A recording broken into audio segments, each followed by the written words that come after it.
You're increasing this density, and that's what I want to get into on this block. There's 21 units on this block. You're increasing it, what, almost 60%? So now...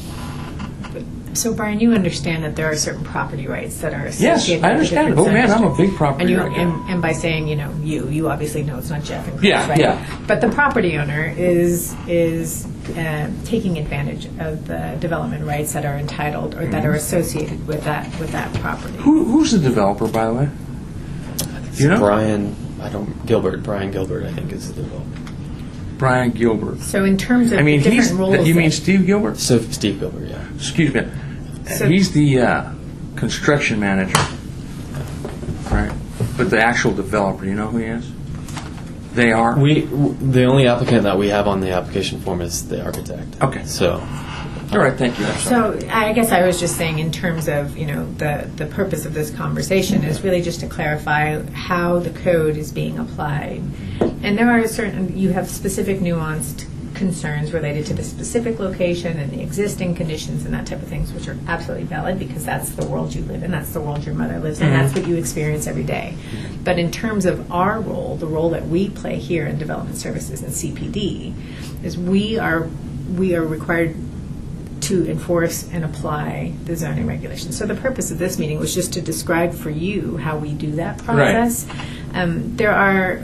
We don't have that leeway to, above and beyond these requirements, hold this property owner to anything that isn't tied to something that we have purview over. Mm-hmm. So I guess in terms of density, it's not Jeff saying whether or not he thinks it's the right density or not. It's here's the zoning. Here's what. So long as you play within these rules, then you're. In other words, I'm going to get back to it. This sort of like this extra zoning code itself. This goes back to the comprehensive plan. This goes back to the plans that went back into creating the comprehensive plans, which sort of like dictate how you should interpret code, in my opinion.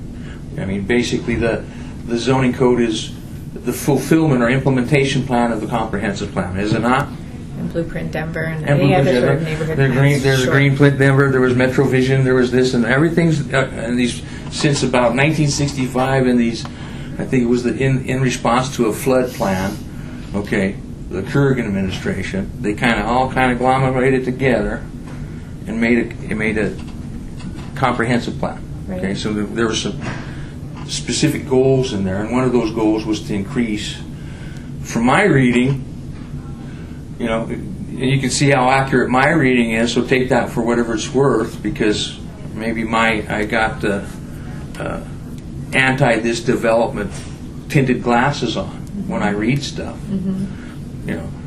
But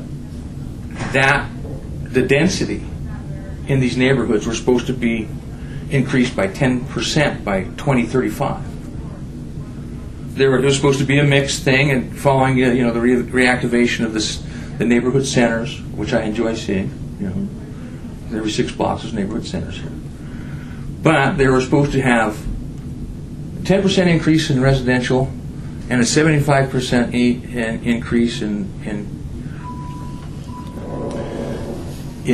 business and retail, things like that, so that people could walk to work and play and have right within their hut, just like the olden days, so that reduces miles per vehicle miles traveled, travel, gasoline, air pollution, makes everything more affordable, so what you're not spending on gasoline you spend on a house, and all this kind of things. It all fits. And that's why I say, when I look at it again and say, this was a retail outlet once upon a time, and that's why the zoning says it's more adapt for a drive-through or some type of eating and drinking establishment, or even a commercial, an office building.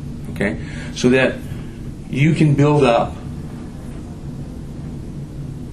and achieve the goals that were set by, let's say, the comprehensive plan. But you're right; it's not in the code, and it's nothing, for you to enforce, I guess, because it's not in code, and it's the developer that's taking advantage of.